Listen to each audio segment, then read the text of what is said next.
बायजी, बायजी,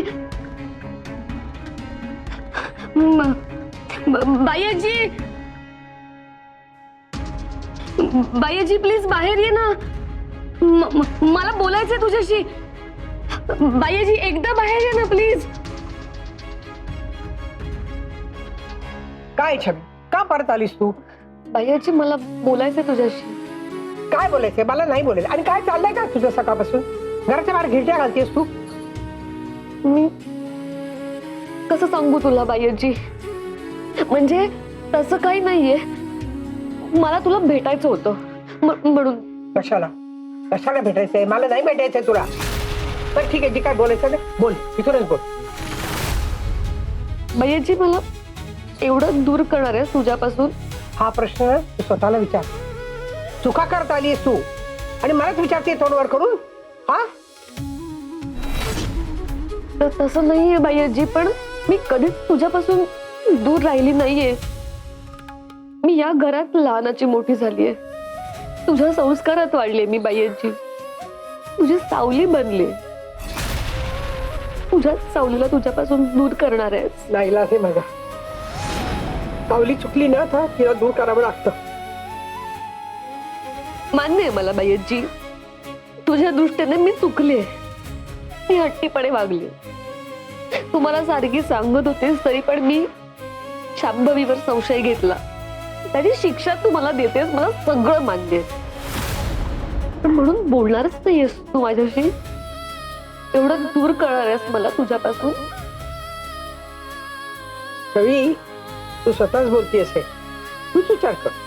एक तर शांभवीवर वाटेल ते आरोप करतेस तू. हा, एक तर तिच्यावर आरोप केलेस ना ते सिद्ध कर. नाहीतर मग मी तुला शिक्षा दिली ना ती भोग. ठीक आहे, मी मोकळी शिक्षा बायजी, पण एकदा बाहेर ये ना प्लीज. एकदा जवळ घे ना मला बायजी. मला खूप भीती वाटतेय. मग सकाळपासून सारखं असं वाटतं की काहीतरी विचित्र घडणार आहे, काहीतरी होणार आहे. मला तुझी खूप काळजी वाटते बायजी. आताची चुकलेली छवी म्हणून नाही, पण तुझी लहानपणीची छवी तुला हाक मारते असं समज ना. मी परत काहीच मागणार नाही, मी काहीच विचारणार नाही तुला बायजी. एकदा जवळ घे बायजी प्लीज.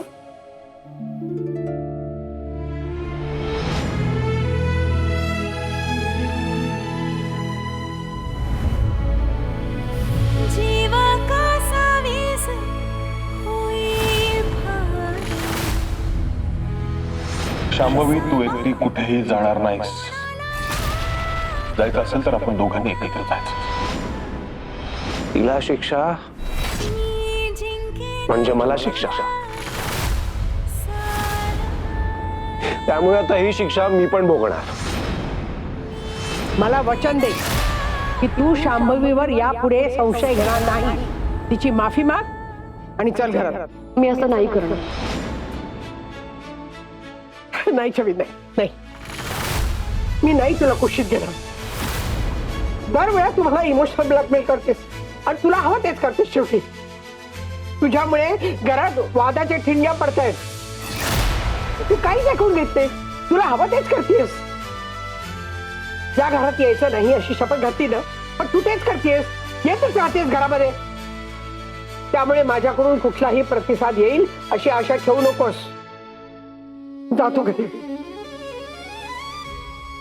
बायजी प्लीज एकदा ऐकून घे ना माझं बायजी. प्लीज बाहेर ये ना एकदा. मला खरंच काळजी वाटते, मला भीती वाटते तुला काहीतरी होईल. काय होणार नाही मला. उगाच काळजी वाटते असं दाखवू नको. हा, जातो. जा बायजी. बायजी ऐक ना, बायजी ऐक ना, बायजी, बायजी.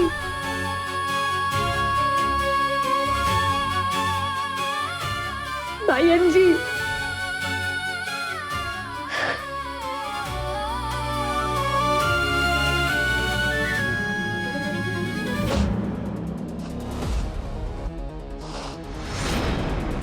गॅस आवाज.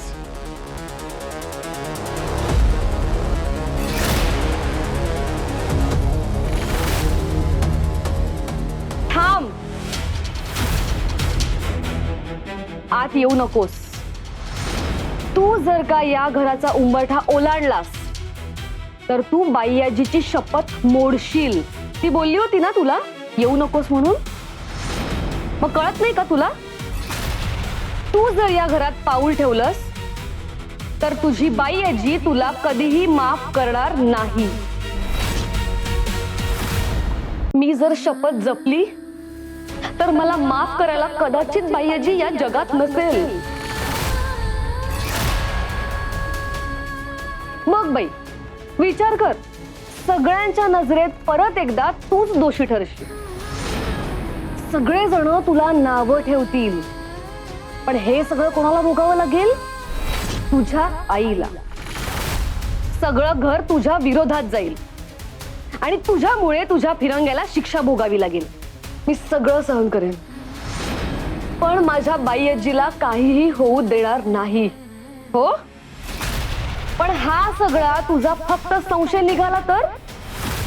तू शांभवीवर आरोप केल्यामुळे बाईआजी परत दुखावली तर? तू आता तुझ्या लाडक्या बाईआजींची काळजी घे फक्त, कारण पुढल्या 24 तासात त्यांच्या जीवावर बेतणार. उद्याचा दिवस मावळेपर्यंत तुझी बाईआजी जिवंत राहिली तर तू जिंकलीस. छवी, हा उंबरठा ओलांडलास तर या घरात तुझे परत येण्याचे सगळे मार्ग बंद होतील.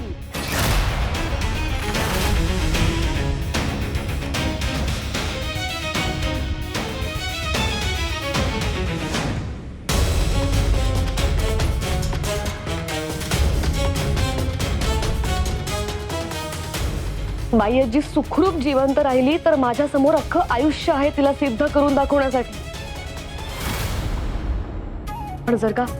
पण जर का या क्षणी बाईआजीला काही झालं तर मी स्वतःला कधी माफ नाही करू शकणार. मी माझ्या बाईआजीला काहीही होऊ देणार नाही.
छवी,